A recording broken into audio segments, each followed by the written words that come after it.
I'm Haley, 29, staring at my phone in disbelief at my parents' text. Watch your sister's wedding online. I hadn't spoken to Bianca in 14 months, not since she uninvited me from her wedding. Growing up, she always came first, her achievements celebrated while mine were afterthoughts. That text message crystallized 29 years of being second best. What I did next would change our family forever. Before I dive deeper, where are you watching from today? Hit that like and subscribe button if you've ever had to make the difficult choice to walk away from toxic family dynamics. Trust me, this journey gets intense. The pattern of favoritism started early. When I was 7 and Bianca just 4, our parents Thomas and Helen threw her an elaborate princess-themed birthday party with a bouncy castle, professional face painter, and custom cake. For my birthday the month before, a small gathering with grocery store cupcakes. Bianca's more social, Mom explained when I asked why my celebration was so different. She needs the extra attention. This wasn't an isolated incident. Throughout elementary school, my straight A's earned brief nods while Bianca's C+ in math received dinner celebrations.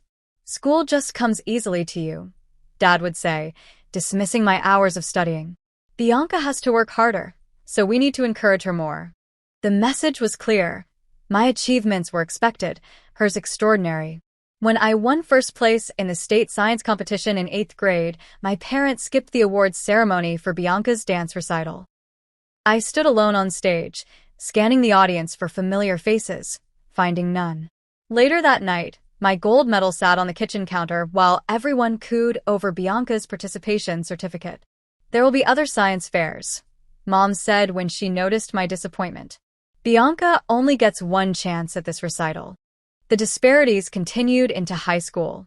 When I was caught missing curfew by 15 minutes after studying at the library, I was grounded for 2 weeks. When Bianca missed curfew by 3 hours after partying with friends, my parents merely sighed, at least she's being social and making connections. Their differing standards cut deep, each instance reinforcing my place in the family hierarchy. College brought no relief. I attended State University on a partial scholarship, working 20 hours weekly at the campus bookstore to cover remaining expenses. Meanwhile, Bianca attended a private college with full parental support. Your sister isn't as academically inclined, they justified. She needs the smaller classes and more support. When I pointed out the unfairness during a rare visit home, Mom rolled her eyes. You're just jealous of your sister. Always have been. After graduation, I accepted a software engineering position in Seattle, grateful for the 3,000 miles between us. The distance provided room to breathe, to build a life without constant comparison. I thrived professionally, advancing quickly through promotions and earning recognition my family never gave me. Each success felt like personal vindication. Yet family patterns persisted despite the distance. Holiday gatherings often occurred when I couldn't attend due to work commitments. We had to schedule around Bianca's break, they'd explain, despite my sending my availability months in advance. Yet when Bianca needed financial help for her car repair or apartment deposit, I'd receive urgent calls about family supporting family. The one-way street of obligation became increasingly clear. Then there was Wesley. I met him at Thanksgiving 3 years ago, the one holiday I managed to attend. Wesley was my cousin Ryan's college roommate, invited because he couldn't travel home. We connected instantly over shared interests in hiking and classic films. For 3 days, we talked endlessly, exchanging numbers before I returned to Seattle. Our texts and calls continued for weeks, until they suddenly stopped. I later discovered why. He'd met Bianca during a visit to Ryan's apartment. Within months, they were dating. I tried addressing these patterns during a rare phone call with my father. Dad, I feel like there's always been different rules and expectations for Bianca and me. His response was dismissive. That's ridiculous, Haley. We've always treated you both exactly the same. The gaslighting hurt worse than the favoritism itself. Denying my lived experience invalidated decades of accumulated pain. Through therapy, I began establishing boundaries. I declined financial requests while still sending birthday and Christmas gifts. I scheduled visits on my terms rather than dropping everything for family emergencies that usually centered around Bianca. I built a circle of supportive friends in Seattle who valued me for myself. Danielle, my neighbor-turned-best friend, became the sister I wished I'd had. My boss, Kelsey, recognized my talents and became a mentor. Slowly, I created the validation externally that my family never provided. By the time Bianca and Wesley's relationship became serious, I'd achieved a fragile peace with my family dynamics. I accepted phone calls on my terms, limited visits to manageable durations, and focused on my increasingly successful career. I thought I'd found the balance between maintaining family connections while protecting my mental health. Then came the engagement announcement that would unravel everything. I discovered Bianca and Wesley's engagement while mindlessly scrolling through Facebook one Tuesday evening. She said yes. Wesley's post proclaimed, featuring a beaming Bianca flashing a diamond ring against a sunset backdrop at Mount Rainier, ironically, a hiking spot I'd recommended to him when we were close. The engagement had happened 3 days earlier. Not one family member had called to tell me. The memory of Wesley and I sitting on my parents' porch swing during that Thanksgiving weekend flooded back. "I've never met someone who gets me like you do," he'd said, our shoulders touching in the chilly evening air. We'd made plans to meet in Portland, halfway between my Seattle home and his Portland apartment, plans he canceled last minute. 2 weeks later, Bianca posted their first couple's photo. My phone rang the next morning. "Isn't it wonderful news?" Mom gushed, not acknowledging I'd learned about my sister's engagement through social media. "We're thinking June for the wedding. The country club has a perfect venue. You'll need to request time off work." "How long have you known about the engagement?" I asked, trying to keep my voice steady. "Oh, Wesley asked for your father's permission last month. We've been bursting to share the news, but Bianca wanted the proposal to be a surprise." The fact that everyone knew except me stung like salt in an open wound. Later that week, Aunt Patricia called, my mother's sister who had always seen through the family dynamics. "I saw the announcement," she said gently. "Are you okay, honey? I know about your connection with Wesley." "It was nothing serious," I lied, staring out my apartment window at Seattle's drizzling rain. "Just a brief friendship." "Well, I'm here if you need to talk." Family situations can be complicated. The understanding in her voice nearly broke my composure. Despite my misgivings, I initially decided to attend the wedding. This was my sister's important day, and perhaps being there could begin healing our fractured relationship. I budgeted for appropriate attire, researched flights, and marked vacation days on my calendar. I even sent Bianca a congratulatory text. "So happy for you and Wesley. Looking forward to celebrating with you both." Her response came hours later. "Don't make this about you, Haley." No thank you, no acknowledgement of my olive branch. Just immediate defensiveness. I stared at those 7 words for 10 minutes, trying to understand what I'd said wrong. Over coffee the next day, I confided in Danielle about my fears regarding the wedding. "I'm walking into a minefield," I admitted. "But skipping my only sister's wedding would permanently damage our relationship." "Just be prepared for drama," Danielle warned, squeezing my hand. "And know you can call me anytime during the weekend if you need backup." I booked non-refundable flights and a hotel room, spending nearly $2,000 I'd been saving for a coding boot camp. The investment felt symbolic of my commitment to family reconciliation. 3 days later, Bianca sent a group email to the bridal party, including me. I was listed as a bridesmaid alongside her friends from college and our cousin Madison. A spark of hope ignited in my chest. Perhaps this wedding could be a fresh start. That evening, Mom called with wedding details. "Bianca wants all bridesmaids to get the same haircut," she announced without preamble. "Shoulder length with layers. You'll need to grow yours out a bit." I touched my pixie cut, which I'd worn for years. "Mom, my hair won't grow 6 inches in 3 months." "Well, figure something out, Haley. This is your sister's special day." Her tone left no room for discussion. Bianca's subsequent group emails contained increasingly detailed demands. Specific shoes costing $300, professional makeup appointments we'd pay for ourselves, mandatory attendance at 5 pre-wedding events. Each requirement came with the same refrain: "This is the most important day of my life. If you can't commit fully, let me know now." The unspoken threat hung in the air. Commitment meant compliance, no matter the cost, financially or emotionally. I added another $1,000 to my wedding budget and requested additional days off work for the bridal shower, bachelorette weekend, and rehearsal events. Mitchell, Bianca's best friend since high school who'd always been kind to me, sent a private text. "Just a heads up, Haley. Bianca's been making some comments about you being included in the wedding. Might want to tread carefully." When I asked for clarification, he didn't respond. The warning signs continued mounting. Mom called about bridesmaid dresses, informing me that while everyone else had gone shopping together, they'd selected one for me. "It's non-refundable and needs to be altered. We'll send the bill." The dress cost nearly $600, twice what Bianca had initially specified as our budget. When I couldn't attend the bachelorette party in Miami due to a critical work deadline, Bianca sent a scathing email about my lack of priorities and selfish career focus. I offered to throw a separate celebration in Seattle, which she ignored. Instead, she sent daily updates about the Miami plans, each message emphasizing what I would be missing. Family members began taking sides. Cousin Ryan defended me during a family dinner I couldn't attend.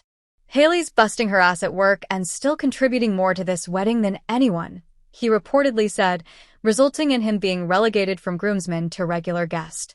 My attempts at peacekeeping. Sending thoughtful engagement gifts, offering to help with invitation addressing, suggesting I handle the wedding website, were met with cool dismissal. "We've got it covered," became Bianca's standard response, though Mom continued calling with complaints about wedding stress and how everything would be easier if you were here instead of across the country. The situation was deteriorating, but I remained determined to fulfill my bridesmaid duties. I'd already invested thousands of dollars and countless emotional hours. Surely, I thought the worst was behind us. I was wrong. The bridesmaid dress arrived in mid-February for months before the wedding. The size ordered was 3 smaller than I'd specified, making it physically impossible to wear. When I called Mom about the mistake, she sighed heavily. "Well, Bianca thought you might want motivation to lose weight for the wedding. All the bridesmaids are on her special cleanse program." I struggled to find words that weren't profanities. "That's completely inappropriate. I need a dress that fits me now, not some hypothetical future body." "Don't be so sensitive," Mom replied. "Your sister wants her wedding photos to be perfect." Is that so wrong?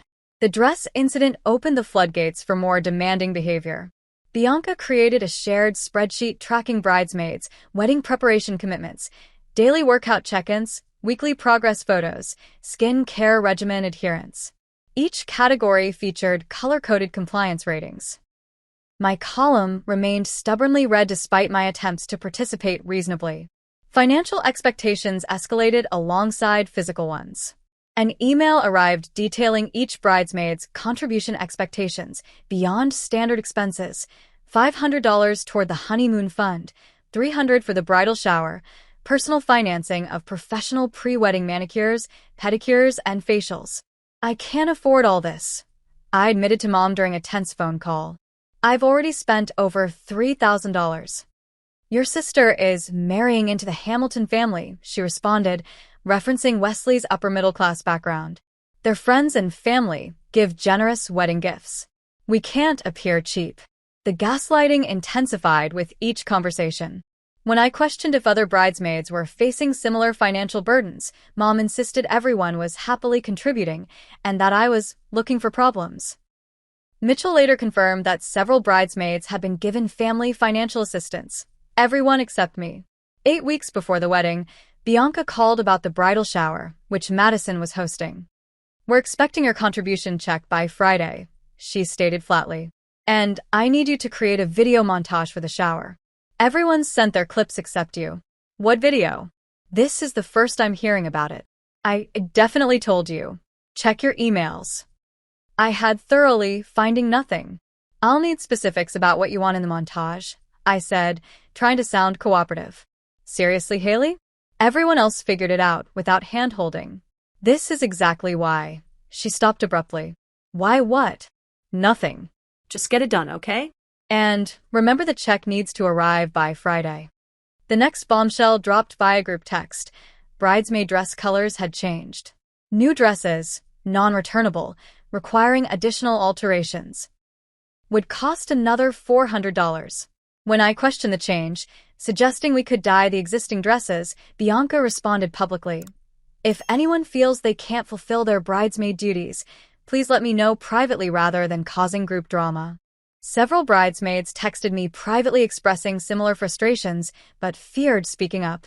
The wedding was becoming a financial and emotional hostage situation, with Bianca wielding her special day as justification for increasingly unreasonable demands. Cousin Ryan called one evening after another family dinner I'd missed. "Just wanted you to know they spent 20 minutes discussing your difficult attitude tonight," he reported. Uncle George actually spoke up and asked why you weren't being included in family photos they're displaying at the reception. Aunt Helen changed the subject. "They're displaying family photos without me?" The exclusion felt deliberate and pointed. "I wanted to warn you. Things are getting weird here, Haley. Wesley seems uncomfortable with how you're being treated, but he's not saying much." My stomach tightened.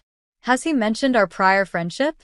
"No, but Bianca makes strange comments whenever your name comes up. Something's definitely off." 2 weeks later, the bachelorette weekend occurred without me. Instagram showed the bridesmaids in matching swimsuits on Miami Beach, wearing custom Team Bride sun hats I'd helped design but received no credit for. Bianca's caption stung, "So grateful for friends who prioritize my happiness. Hashtag best bridesmaids ever." Throughout this period, I continued reaching out with offers to help remotely, addressing envelopes, creating wedding playlists, researching honeymoon activities. Each offer was declined with increasing irritation. "If you really wanted to help, you'd be here," became the refrain, disregarding my work commitments and financial limitations. Future sister-in-law Veronica, Wesley's cousin, sent a particularly cutting text after I missed a weekday lunch for out-of-town wedding guests, an event scheduled with 1 day's notice. "Your absence is becoming a pattern that's stressing Bianca out.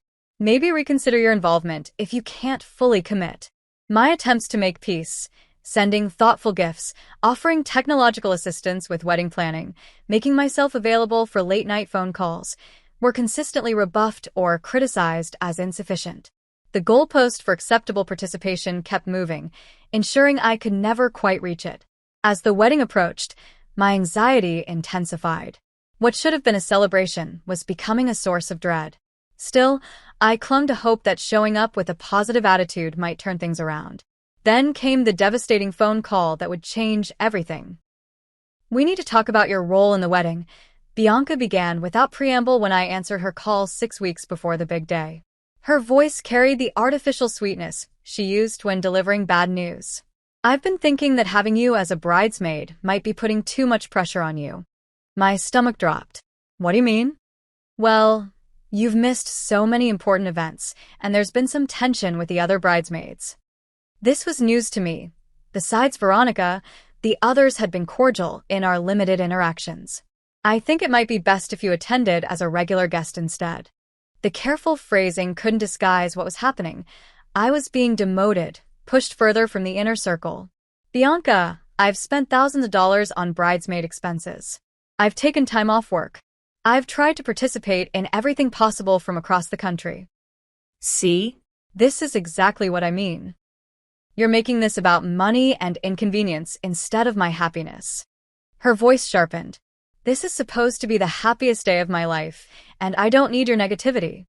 I wasn't being negative, I was just. Mom and Dad agree with me. They think it would be less stressful for everyone. The revelation that my parents had participated in this decision without speaking to me directly cut deeper than the demotion itself. Did they suggest this, or did you? Does it matter? The point is we all think it's for the best. I sat in stunned silence on my couch, Seattle rain pattering against my windows, matching the tears I refused to let fall during the call. What about the dress? The flights? Everything I've already paid for. "You can still come to the wedding," she said, as if offering a generous concession. "Just not as part of the bridal party." After hanging up, I called my parents, hoping they might offer some explanation or comfort. Dad answered, his voice guarded. "Your sister is under a lot of stress, Haley. The wedding planning is overwhelming her. And removing me from the bridal party helps how exactly? Don't take it personally. It's just easier for her to work with bridesmaids who are local. The excuse rang hollow. Madison was flying in from Chicago, even farther than my Seattle to Boston trip. You could have talked to me directly instead of letting Bianca deliver the news. We thought it would be better coming from her. Translation: they'd lacked the courage to face me themselves. That evening, I received a text from Wesley's mother, Margaret, whom I'd met briefly at the engagement party. Just heard about the bridesmaid situation. Aaron and I want you to know we think it's uncalled for. Wesley seems uncomfortable with the decision, but says Bianca was insistent. The next morning brought the official uninvitation email, clinical in its formality. After careful consideration of family harmony and logistical concerns, we've revised the wedding party arrangements. It continued with bullet points about returning the bridesmaid dress for partial credit and instructions to arrive at the ceremony 30 minutes later than the time on my formal invitation. The email was signed from Bianca and my parents, a united front of rejection. At work the following day, I broke down in the middle of a team meeting when my project manager asked about my upcoming time off. I might need to adjust those days. I managed before tears overwhelmed me. Kelsey, my boss, guided me to a private conference room. What's going on, Haley? This isn't like you. The whole story poured out. Not just the wedding drama, but the lifetime of feeling secondary, disposable, less worthy of love and attention. Kelsey listened without interrupting, then said something that would echo in my mind for months. Would you treat anyone the way your family treats you? Would you accept this behavior from friends or colleagues? The answer was obvious. Never. I contacted a therapist that afternoon, securing an emergency appointment. Dr. Lauren Cameron listened to my story with compassionate attention, then asked, "What would happen if you didn't attend the wedding at all?" The question startled me. Not going hadn't seemed an option given the non-refundable expenses and potential family fallout. They'd never forgive me. Are they currently treating you in a forgiving, loving way? She countered gently. That evening, I calculated my wedding-related expenses, $3,875 in non-refundable costs. The financial loss would hurt, but Dr. Cameron's question resonated. Why was I fighting so hard to attend an event where I was clearly unwanted? I still had scheduled vacation days. Instead of canceling them, I began researching solo trips, perhaps a hiking retreat in Olympic National Park, something healing and reflective. The idea of spending those days in nature rather than tension-filled family obligations felt like oxygen after years of suffocation. Veronica's venomous text arrived the next day. Bianca told me about your dramatic reaction to the bridesmaid adjustment. For someone who claims to care about her sister, you're making everything worse. Your absence from the bridal party will be for the best. The photos will look more cohesive anyway. Wesley's parents called unexpectedly that weekend. We wanted to check on you, Aaron said, genuine concern in his voice. This situation doesn't sit right with us. Wesley hasn't said much, Margaret added, but he seems troubled by how you're being treated. We want you to know not everyone supports what's happening. Their kindness nearly undid me. Thank you, I managed. That means more than you know. As the wedding approached, family communication dwindled. My parents' calls became less frequent, filled with wedding details that pointedly excluded me.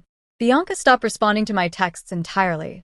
The family group chat buzzed with excitement about welcome bags, rehearsal dinner arrangements, and out-of-town guest activities, conversations I was included in but clearly not expected to contribute to. The wedding was 3 weeks away when I made my decision. I would not attend. The realization brought immediate, overwhelming relief, like putting down a heavy backpack I'd carried for years. I wouldn't tell anyone yet. I'd use the coming days to strengthen my resolve and prepare for the inevitable fallout. For now, the decision was a private victory, a reclamation of power in a situation designed to render me powerless. June 17th dawned sunny in Seattle, a rare perfect day that contrasted sharply with my mood. I'd woken to a barrage of family social media posts. Wedding day is here. Mom. Can't believe my baby girl gets married today. Dad. And dozens of arrival photos from relatives at the Boston venue. Nobody had called or texted me directly, my absence apparently unremarkable.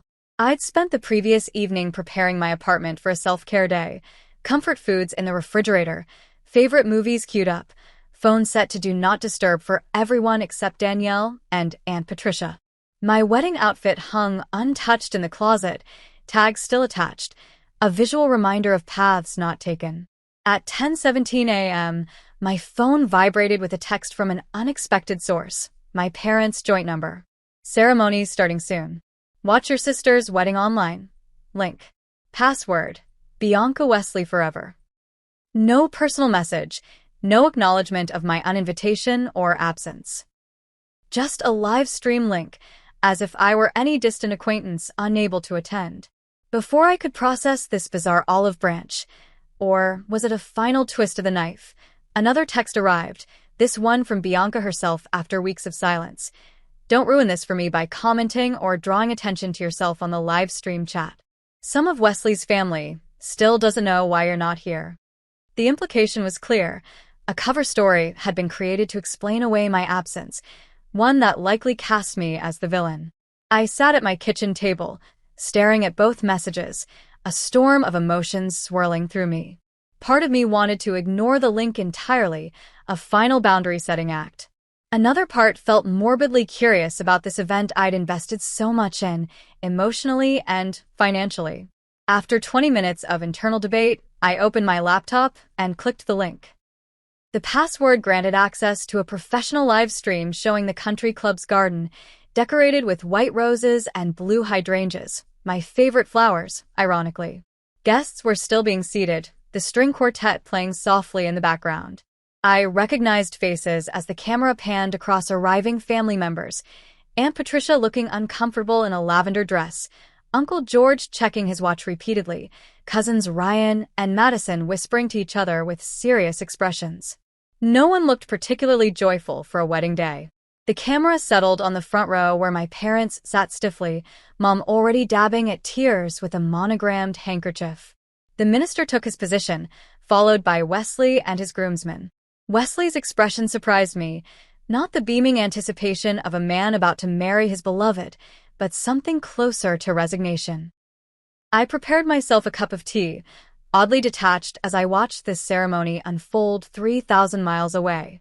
The program flashed briefly on screen, a list of wedding party members, ceremony elements, and family acknowledgments. My name appeared nowhere, not as a removed bridesmaid, not as the bride's sister, not in the family thank you section. I had been completely erased. The bridesmaids processed down the aisle, now numbering 5 instead of 6, wearing the blue dresses I'd paid for but never worn.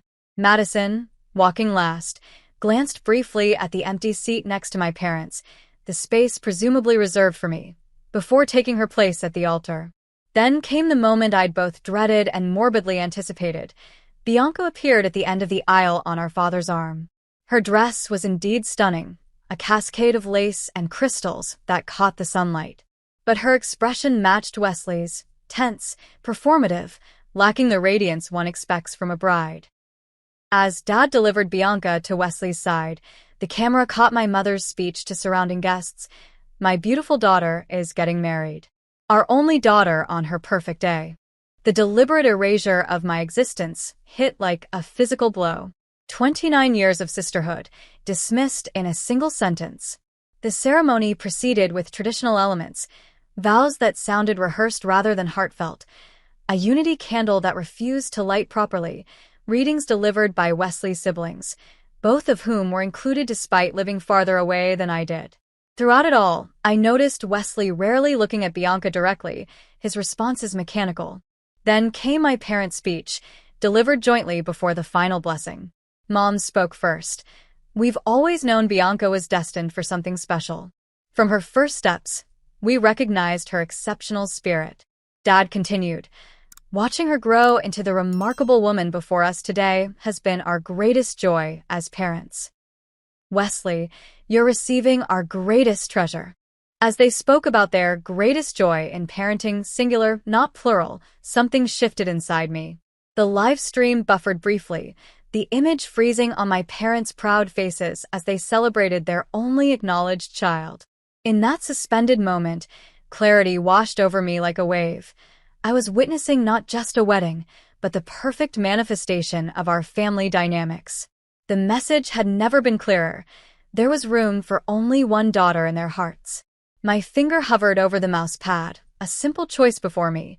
Continue watching this ceremony where I'd been systematically erased, or choose myself instead.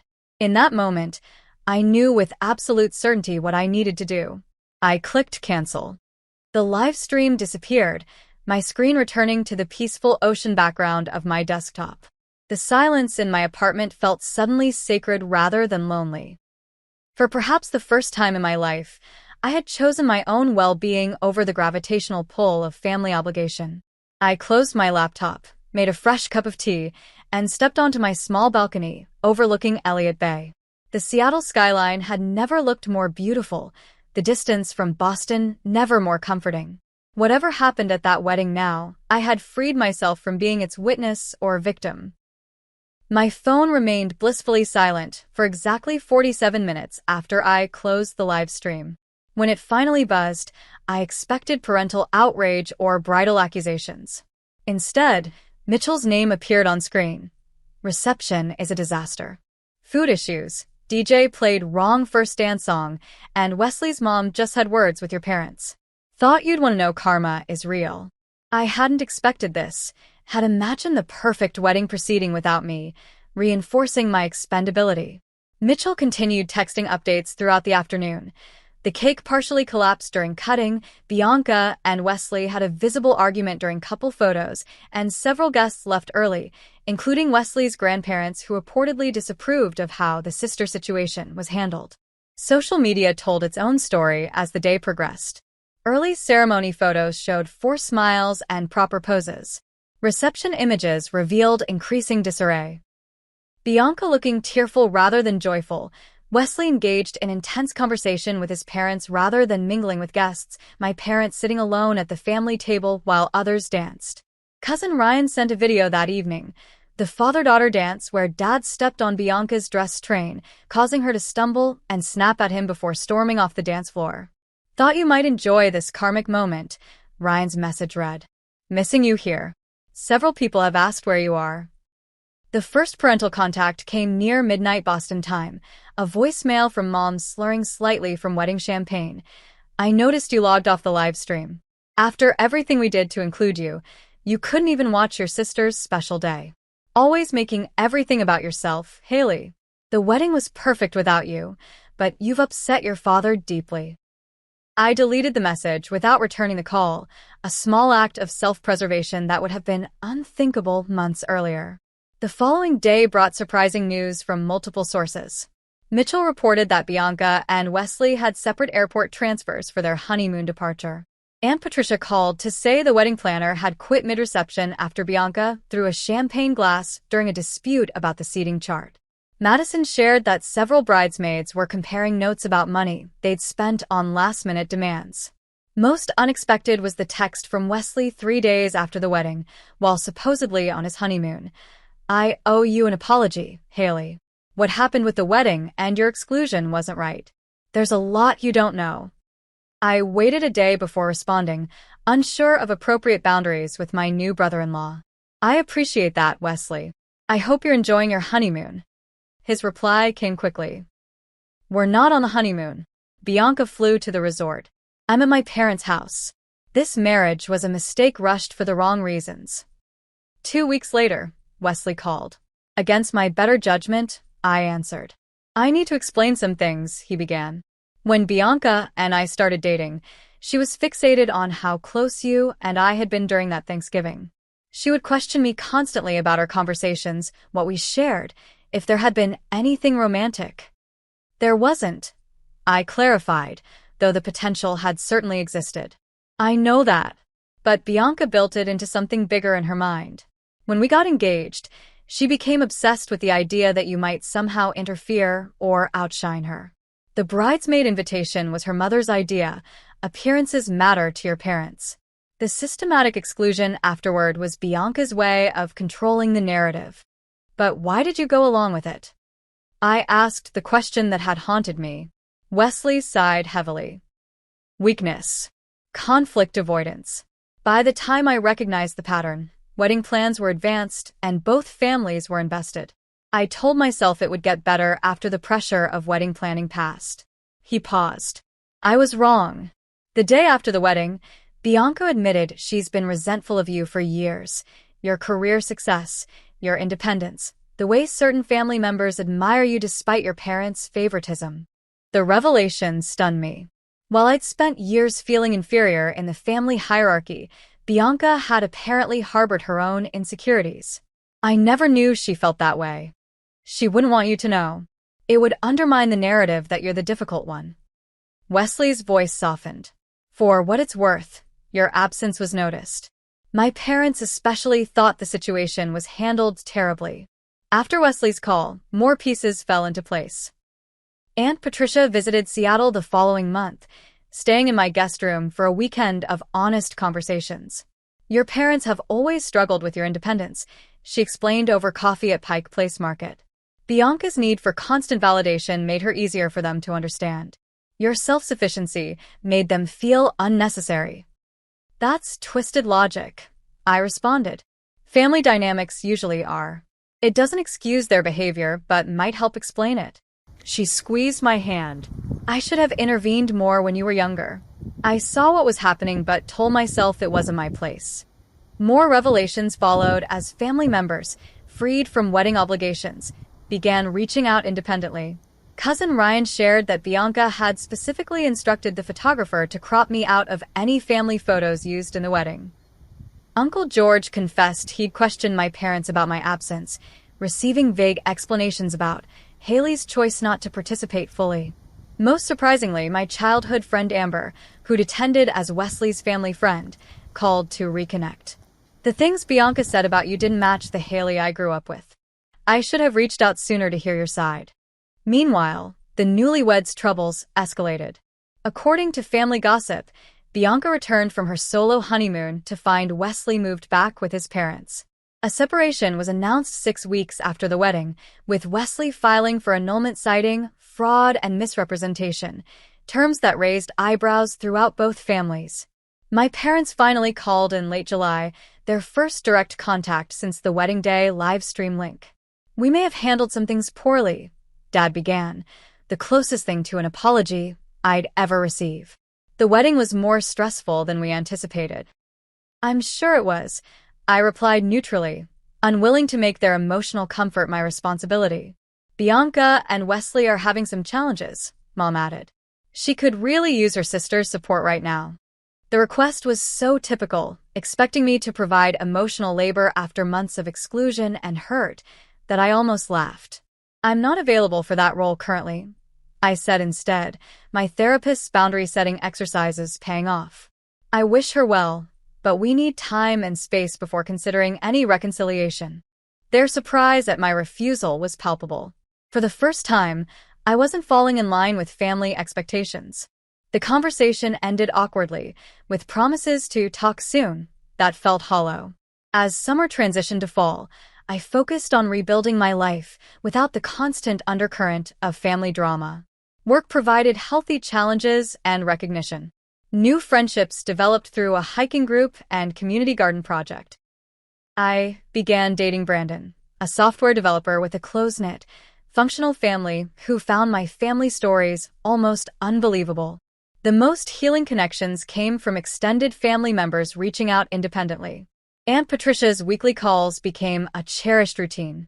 Cousin Ryan visited during a business trip, bringing family news without the toxic dynamics. Even Wesley's parents sent a thoughtful birthday card, a small acknowledgement that family connections could exist outside traditional boundaries. By the time the annulment was finalized in October, just 4 months after the wedding, I had created enough distance to feel genuine sympathy rather than vindication. According to Mitchell, who remained a surprising ally, Bianca had returned to our parents' home temporarily, the failure of her marriage reinforcing unhealthy dependency patterns. She asked about you yesterday, Mitchell mentioned during one update call. Not in her usual way. She seemed genuinely curious how you're doing. That's progress, I suppose. I responded, neither closing nor opening the door to reconciliation.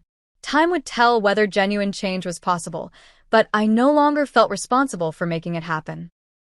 6 months after clicking cancel on the wedding live stream, my life had transformed in ways I couldn't have anticipated. The non-refundable vacation days initially planned for wedding festivities had become a solo hiking retreat in Olympic National Park, where I'd found unexpected peace among ancient trees and misty mountains. That week of solitude had sparked a passion for outdoor adventures, leading to regular weekend explorations of the Pacific Northwest with my newly formed hiking group. Wesley and Bianca's marriage officially ended after 4 months, their annulment granted on grounds that raised eyebrows but remained legally sealed. Wesley moved to Portland, occasionally sending brief, friendly texts that respected my boundaries while acknowledging our complicated connection. Bianca remained with our parents, her career plans once again taking secondary importance to emotional family entanglements. My relationship with Brandon evolved naturally, without the pressure or comparison that had characterized previous relationships. His healthy family dynamics initially felt foreign: parents who celebrated both children's achievements equally, siblings who supported rather than competed with each other. "This is how family should work," he explained simply when I expressed surprise at his mother calling just to check in without an agenda. Therapy with Dr. Cameron continued bi-weekly, focusing less on family wounds and more on building the future I wanted. "Family patterns don't disappear," she explained during one particularly insightful session, "but you can recognize them early and choose different responses. That's where your power lies." This new understanding was tested when my parents called in December, 6 months post-wedding. "We're planning a family reunion next summer," Mom announced. "Bianca's excited about it, and we want to make sure you'll attend." Rather than immediately agreeing or rejecting the invitation, I asked questions. When exactly? Who would be there? Could I bring Brandon? The answers revealed the same old patterns: dates chosen around Bianca's schedule without consulting mine, hesitation about including my new boyfriend, when family is already complicated enough right now. "I'll need to check my calendar and get back to you," I responded, a simple boundary that would have been impossible a year earlier. My mother's startled silence spoke volumes. When I declined the reunion invitation a week later, explaining that the dates conflicted with a pre-planned trip with Brandon, my father's disappointment turned accusatory. "Family should come first, Haley. Bianca's really trying to reconnect." "I'm glad to hear that," I replied calmly. "I'm open to reconnecting too, but it needs to happen at a time that works for both of us, not just on our schedule." The conversation ended abruptly, but I felt peaceful rather than guilty afterward. Professional advancement provided additional validation of my worth outside family metrics. My promotion to senior software engineer came with team leadership responsibilities and recognition from company executives.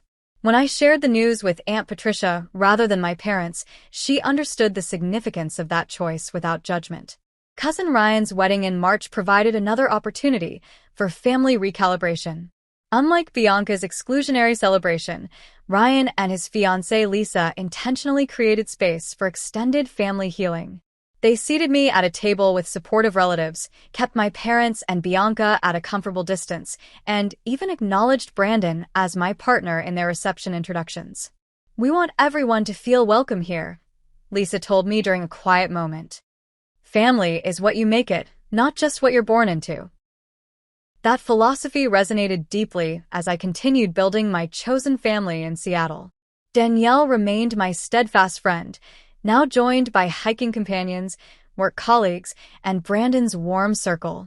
Sunday dinners at our favorite neighborhood restaurant became a tradition, the table expanding to include whoever needed community that week. My parents' slow recognition of consequences began approximately 7 months after the wedding.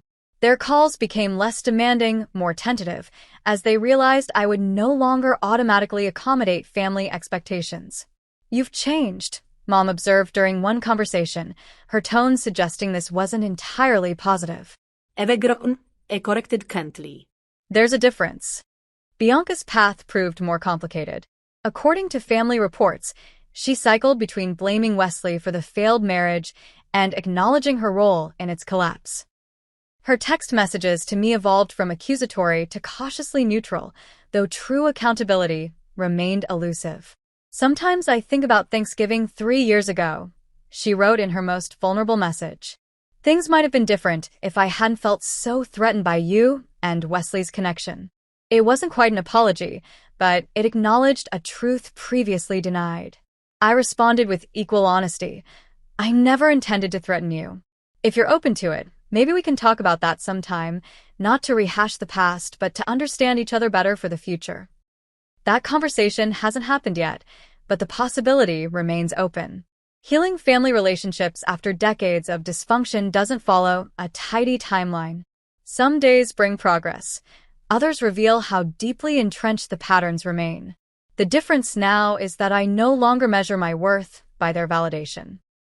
The most unexpected outcome of this challenging year has been the deepening of my self-trust. Each time I honor my boundaries, prioritize my well-being, or speak my truth without apology, I strengthen the relationship with myself that was damaged by years of family dynamics. That inner foundation makes all other relationships, with Brandon, friends, colleagues, and yes, even family, more authentic and satisfying. Looking back at that pivotal moment when I clicked cancel on the live stream, I recognize it as more than just closing a window. It was opening a door to a different way of existing in the world, one where I am the author of my story rather than a secondary character in someone else's. Have you ever had to make the difficult choice to step back from family dysfunction? What boundaries have you created that helped you heal? Share your experiences in the comments below. If this story resonated with you, please hit the like button and subscribe to hear more journeys of finding strength through difficult family situations. Remember, sometimes the most loving thing you can do for yourself and ultimately for others is to break unhealthy patterns, even when it feels impossibly hard. Thank you for listening to my story. Wishing you courage on your own path to authentic relationships.